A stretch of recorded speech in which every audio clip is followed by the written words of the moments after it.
Ja, vielen Dank. Ich freue mich hier zu sein bei euch im Climate Co-Action Summit. Ich war ja nicht in Glasgow, leider. Ich war bei den Koalitionsverhandlungen, aber deswegen kann ich jetzt hier sein beim Action Summit. Das ist auch wunderbar.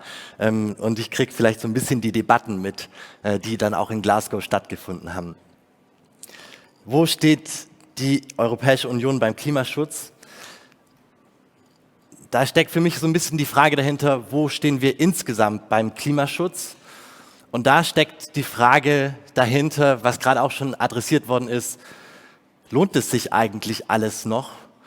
Gehen wir irgendwie in die richtige Richtung? Können wir beim Klimaschutz diese Ziele 2 Grad, 1,5 Grad noch einhalten oder nicht? Kommt die Zukunft dann mit Kipppunkten, mit einer verheerenden Welt? Und das gibt es ja auch bei vielen Jungen schon, die sagen, boah, irgendwie ist es einfach nur deprimierend. Ich möchte ein Statement dafür halten, dass es sich wirklich lohnt, dass sich Action lohnt, dass sich was tut, dass sich auch schon was getan hat und dass die Realität meistens schneller ist als die Politik. Das hoffe ich als Inspiration euch und Ihnen mitgeben zu können. Also wir wissen beim Klimaschutz, wir sind in einer Krise. Das ist schlimm, es ist wie bei unserer Pandemie. Wir sehen, die Krise ist da. Wir haben in diesem Sommer im Ahrtal das gesehen, was das bedeutet mit den Überschwemmungen.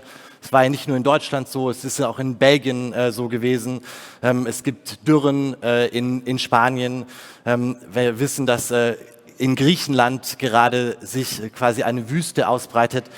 Also die Symptome sind total da und selbst wenn wir jetzt sofort aufhören würden, CO2 auszustoßen, wird es weitergehen und wird sich die Situation noch verschlimmern. Und gleichzeitig sind auch die Lösungen da. Ein bisschen so vielleicht auch wie bei der Pandemie, die Impfung ist jetzt da, sie muss nur wirklich eingesetzt werden und sie muss überall angewendet werden. Und es geht, wir haben die erneuerbaren Energien, wir haben Sonne, Wind, Wasser, wir wissen, was wir tun müssen. Wir müssen die Zugstrecken ausbauen. Wir müssen die Häuser dämmen. Und vor allen Dingen haben wir unglaublich viele Menschen, die sich engagieren in allen Altersgruppen, aber vor allen Dingen junge Menschen, die sich engagieren und die schon richtig was erreicht haben. Und ein ganz besonderer Moment für mich war im Jahr 2018 auf der Klimakonferenz in Katowice, wo ich genau mit dieser Frage lohnt sich das jetzt eigentlich überhaupt noch, an Professor Schellenhuber herangetreten bin. Das ist einer, der in Deutschland, glaube ich, einer der Gründerväter der Klimawissenschaft ist und unglaublich viel erreicht hat. Und er hat gesagt, naja, um was es geht, ist eigentlich, dass die Kipppunkte im Klima nicht so schnell kommen wie die Kipppunkte in der Gesellschaft. Und wir wissen, dass die Kipppunkte im Klima, also dann, wenn eben sozusagen der Permafrostboden auftaut, das Grönlandeis abschmelzt und so weiter und die Klimakrise nicht mehr aufzuhalten ist, die kommen so irgendwann hinter 2 Grad in Richtung 3 Grad. So genau kann man es nicht sagen, aber da sind die. Und das war 2018 und da gab es noch kein Fridays for Future. Und dann dachte ich, wann kommen denn die Kipppunkte im Sozialen, in der Gesellschaft? Und ich glaube, die Kipppunkte, die sind jetzt da. Die sehen wir und die sind hoffentlich früher da jetzt, als sie in der Atmosphäre kommen. Damals habe ich auch zum ersten Mal Greta Thunberg kennengelernt. Damals war sie auch noch nicht so berühmt, wie sie heute ist. Dort war auch Luisa Neubauer auf der Klimakonferenz, übrigens damals als Delegierte der Europäischen Grünen Jugend. Es gibt so viele von diesen Menschen überall, in Baden-Württemberg, überall, es gibt hier die Nishas und überall sind sie aktiv und haben auch 2019, als ich dann ins Europaparlament gespült worden bin, quasi auf dieser grünen Welle, da schon richtig was verändert. Damals gab es die ersten Klimastreiks, auch vor der Europawahl. Es gab aber nicht nur in Deutschland, das war auch in Italien, in Belgien. Überall gab es eine grüne Welle, überall war der Klimaschutz plötzlich relevant und nicht mehr zu ignorieren.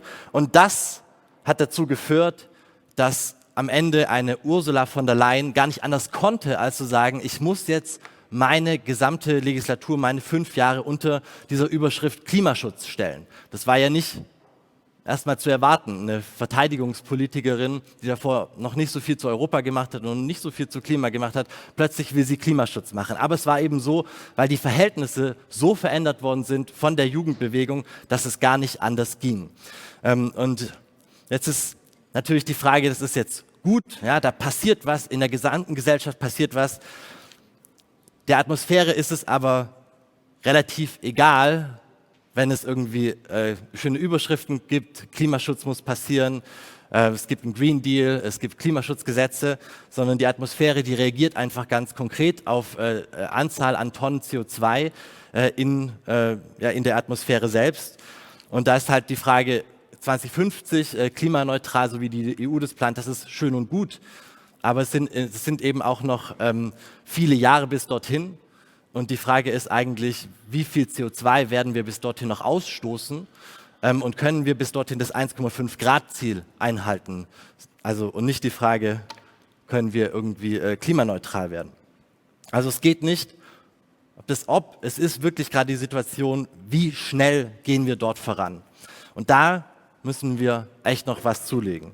Die 1,5 Grad, die sind ziemlich bald erreicht. Wir haben im Sommer den Bericht des Weltklimarates IPCC gelesen, der hat gesagt, schon im Jahr 2030 können wir die 1,5 Grad Grenze überschritten haben. Wir müssen unglaublich viel tun, viel mehr als jetzt.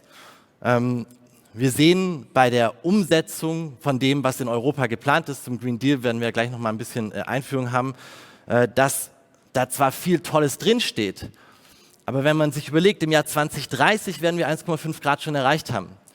Und die EU plant bis zum Jahr 2032 dann keine Steuervorteile mehr für Kerosin zu geben. Wenn man sich überlegt, im Jahr 2030 können die 1,5 Grad überschritten werden.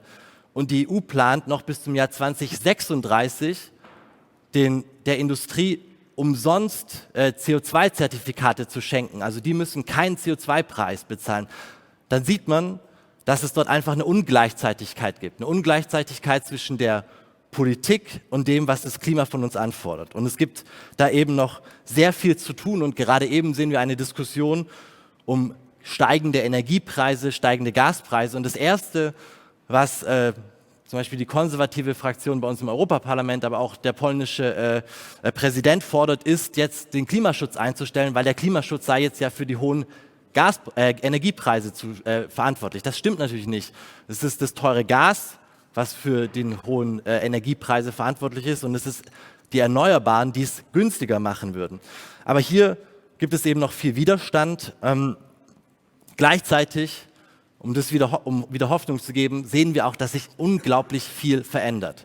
Also nur ein Beispiel, wir hatten letztes Jahr in Polen die Präsidentschaftswahl. Polen, sozusagen das Land, in dem die Regierungspartei sagt, dass die Kohle in den Adern der Polen fließt, dass man noch mindestens zum Jahr 2070 Kohle verbrennen möchte.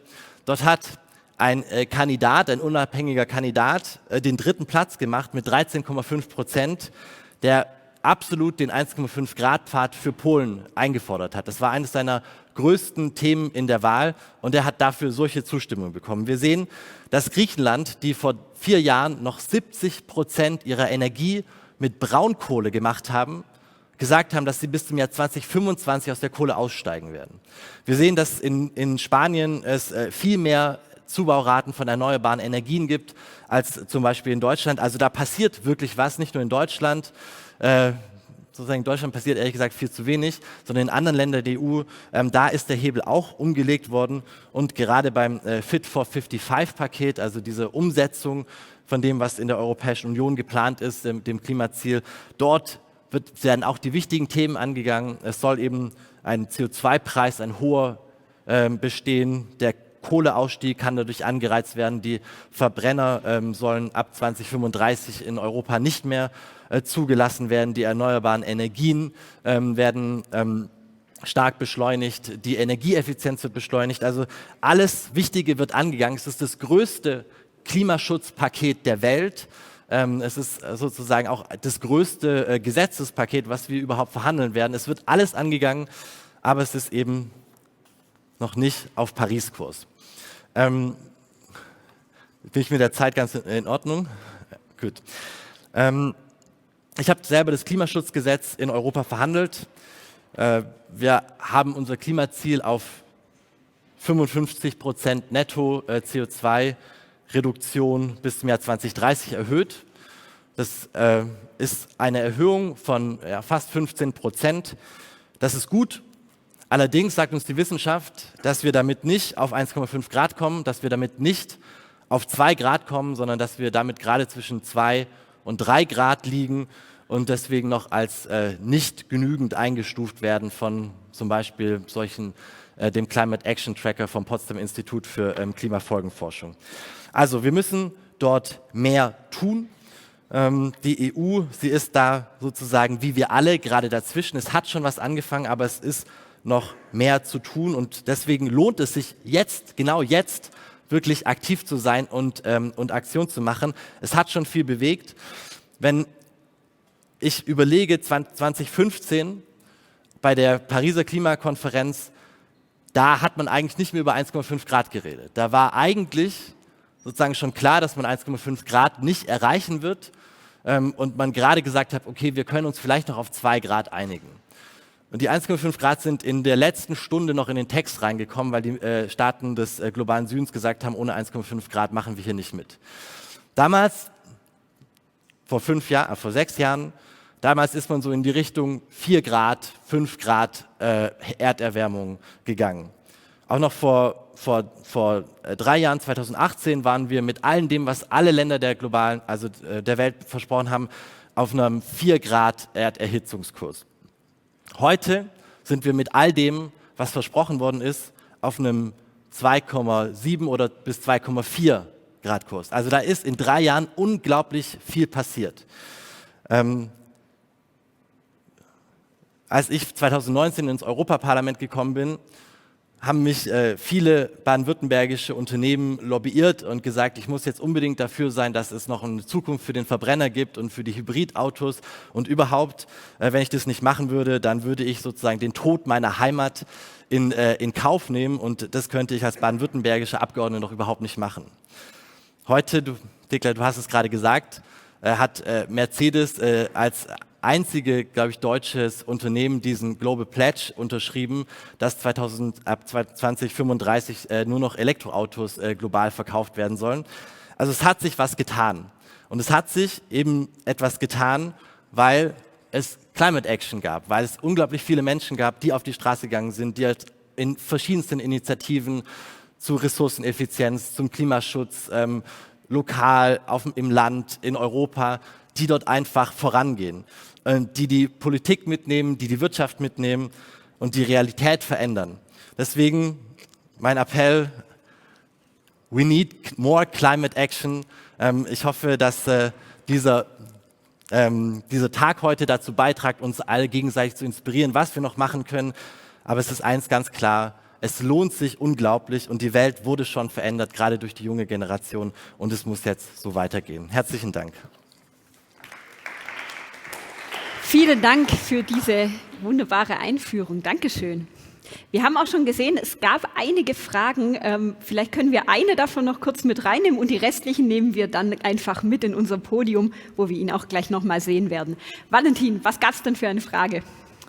Ja, Sie haben ja gesagt, dass soziale Kippelemente zum Teil schon erreicht sind und hier wurde gefragt, also laut einer Studie zählt auch Klimabildung zu diesen sozialen Kippelementen. Sehen Sie dieses Kippelement, diesen Kipppunkt auch schon erreicht? Also ich glaube, dass es unglaublich viel Bildungsarbeit gibt in der Schulen, aber das hier ist ja auch eine Bildungsarbeit, das ist eine Art und Weise, wie man sich gegenseitig schult.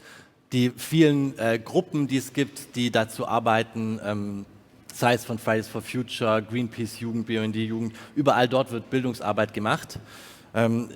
Ich glaube auch, dass, wenn man vor 3 Jahren gefragt hat, wie das eigentlich mit dem Klimaschutz ist, dann wussten nicht so viele Bescheid. Heute ist es fast jeden Tag ein Thema in allen möglichen Zeitungen. Also da passiert was, aber das heißt natürlich nicht, dass es schon genug ist. Natürlich muss da noch mehr passieren, um zu verstehen auch, was diese also was die Realität der Klimakrise wirklich ist und in was für eine Form von Krise wir sind. Vielen Dank für die Antwort. Dann würde ich sagen, bilden wir uns gleich weiter. Ihnen erstmal herzlichen Dank, wir sehen Sie gleich wieder. Und den zweiten Teil unserer Einführung übernimmt heute Professor Dr. Marc Ringel.